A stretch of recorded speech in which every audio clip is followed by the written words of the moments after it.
Hi everybody, I am AR Mar, and what I watched today is Book 1, Episode 9 of Avatar The Last Airbender, the waterbending scroll. First thing in the episode, we get a little bit of comedy as Katara decides to start training in waterbending. They find a bit of water and Appa jumps right in. The look on Momo's face is priceless as the wave of water created by Appa's body just comes up and smashes right into him. Right after that, we get a little scene with Zuko and his uncle.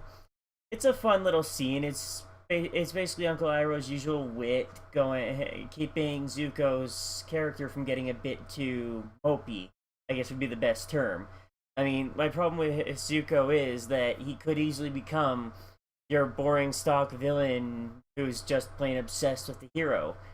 That's why I love the character of Uncle Iroh, just being there going, don't be so serious. It keeps the pairing balanced and keeps Zuko from being a boring character.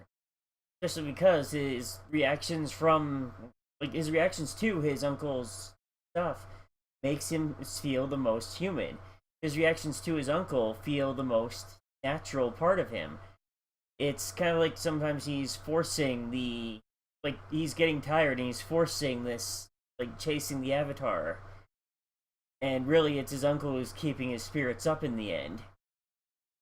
I really enjoyed Katara getting a more human trait in this episode, being humanized a little, as she seems extremely frustrated with Aang just picking up the waterbending right away, where it took her months to self-teach stuff.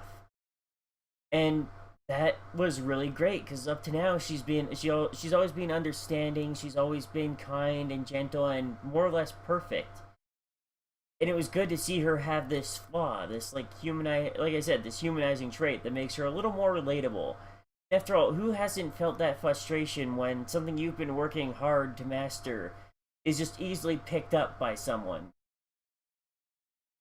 When they get to a port and they start haggling with various people, getting supplies, and with some pirates they find a waterbending scroll. Now, Aang trying to haggle with these pirates, especially with how little money they had, was priceless.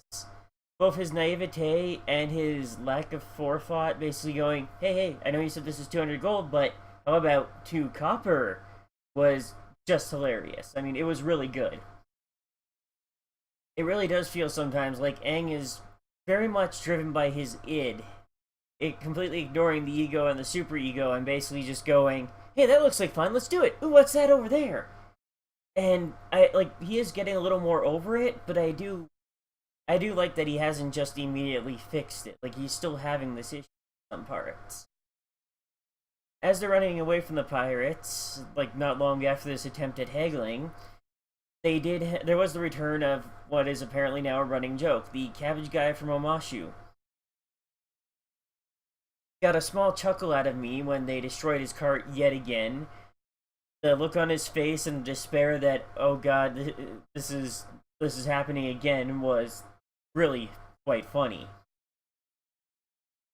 It did, I do share Ahsoka's opinion when they found out that Katara had stolen the waterbending scroll from the pirates. I mean, even if the pirates stole it in the first place, it's still wrong, it's still stealing. I mean, I kind of get her side too, but at the same time, stealing is stealing. It's an interesting argument between the two, but I'm gonna have to side with Sokka on that one. And in that scene when they're practicing with the waterbending scroll, Katara's jealousy rears up again because Aang, both with his avatar aptitude and his mastery of airbending, is able to pick up the waterbending far more naturally. And she's just standing there going, I'm a waterbender by birth, how can I not get this when he can just pick it up? I mean, eventually by the end of the episode, she does learn her lesson, she does apologize to Aang and kind of go, I know that it doesn't lessen me that you are so good. But I am still glad that they gave her this episode to show her jealousy, to show that she's not all perfect. I mean, I've probably said that a dozen times by now, but I really enjoyed that point.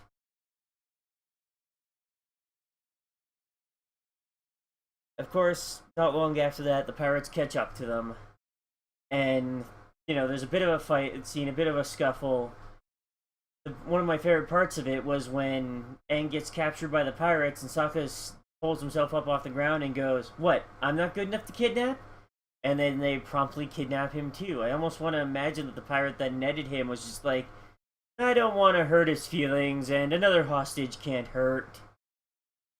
Then, of course, Sokka is able to turn the pirates against Zuko by basically saying, "Look, you've got the Avatar here. Way more valuable than a scroll." And yeah, that kind of took away Zuko's leverage completely over these pirates. It was a really clever bit from Sokka, and I do like how more and more they're showing him being clever where he can't fill in the parts that the other two do. I mean, Katara usually is fairly wise. She has some water bending, which makes her pretty useful. Aang's, a complete master airbender, and he has those avatar modes. So we have had before Sokka having those moments of like, well, what use am I? I'm just the guy with the boomerang, as he says at one point.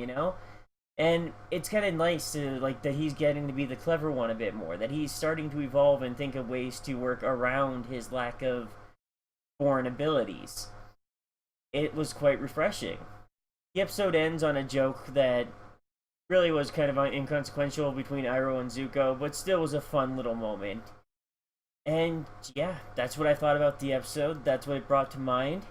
Thank you guys for watching, and I'll see you next time. You have a great night.